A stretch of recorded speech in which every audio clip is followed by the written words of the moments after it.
Bismillahirrahmanirrahim. Assalamualaikum warahmatullahi wabarakatuh. Perkenalkan, nama saya Ainul Mulyansah dengan NIM 2014110161. Di sini saya akan membuat tugas video, di mana tugas ini saya buat untuk memenuhi tugas ke-15 di pertemuan ke-15, tugas ekonomi makro mikro Islam, di mana tugas ini mengangkat tema tentang konspirasi perekonomian di dunia.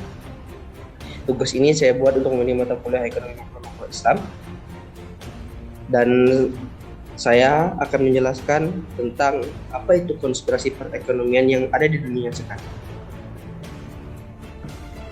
Apa itu konspirasi? Konspirasi adalah suatu persekongkolan untuk menjalankan rencana besar.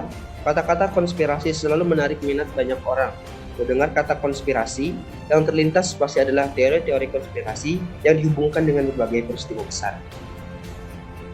Menurut Kamus Besar Bahasa Indonesia atau KBBI, kata konspirasi adalah persekongkolan atau komplotan, sedangkan pelaku yang menjalankan konspirasi ini disebut dengan konspirator. Para konspirator berusaha mengerjakan rencana konspirasi mereka secara mulus dan rapi, sehingga orang tidak mengetahuinya sedikit pun. Hal inilah yang membuat konspirasi sulit.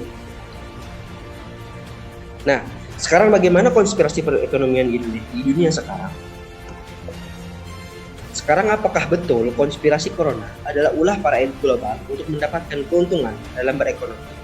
Ada opini dari beberapa pengamat dunia bahwa situasi ini dimanfaatkan untuk membentuk the New World Order. Nah, pertanyaannya, siapakah mereka? Mereka adalah komando 7 elit global. Mereka menciptakan kekuatan lalu kepanikan global lewat media massa, sehingga akhirnya banyak negara bangkrut akibat krisis sosial dan ekonomi. Sang elit kemudian akan memberikan solusi akibat hancur yang mereka akibatkan, dan yang lebih mengherankan adalah kenapa harus Cina sebagai awal penyebaran virus COVID-19. Bingung kan kenapa Cina yang menjadi awal COVID-19 itu muncul? Mari kita bahas. Yang pertama, sebab di Cina sudah banyak merontokkan bisnis besar negara adidaya. Seperti yang kita tahu, negara Cina adalah negara yang sangat berkembang, negara yang sangat maju dari sektor ekonominya.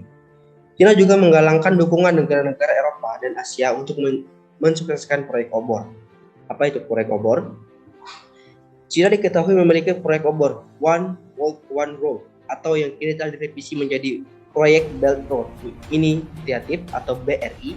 Berkaitan proyek ini pada 20 April 2019, lalu baru saja dilakukan penandatanganan 23 Memorandum of Understanding (MOU) antara sejumlah pebisnis Indonesia dan Cina dalam acara konferensi tingkat tinggi KTT yang kedua Belt Road Initiative BRI di Beijing. Obor merupakan program yang diinisiasi Presiden Cina Xi Jinping pada 2013 lalu. Nah, program ini bertujuan membangun infrastruktur dari laut dan udara secara besar-besaran untuk meningkatkan dan memperbaiki jalur perdagangan dan ekonomi antar negara di Asia dan sekitarnya. Kelebihan program ini sendiri adalah menyediakan dana yang besar bagi anggotanya. Cina bahkan dikabarkan menggelontorkan dana sebesar 150 miliar USD atau setara 2,137,6 triliun per tahun. Dana itu bisa dipinjam negara peserta program tersebut untuk membangun infrastruktur mereka. Selain untuk meruntuhkan dominasi Cina, mereka juga memantau cara cepat yang negara itu dilakukan, yaitu lockdown. Seruan lockdown banyak digaungkan oleh WHO, dibantu tekanan media massa terkemuka di dunia, yang dari awal sudah memblow up negara terjadi kepanikan. Banyak negara melakukan hal itu.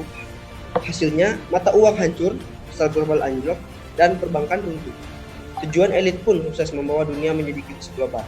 Setelah itu semua terjadi, lalu apa yang ditawarkan? Tentu saja seperti yang sudah terjadi sekarang, yang ditawarkan yaitu adalah vaksin.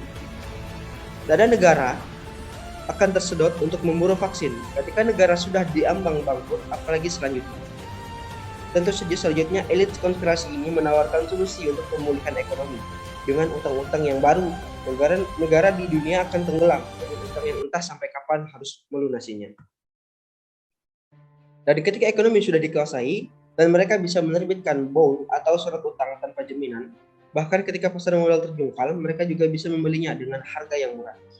Fase selanjutnya, utang yang tak sanggup dibayar negara, hancurnya ekonomi secara global, akan membuat langkah para elit semakin mudah untuk mengontrol dunia.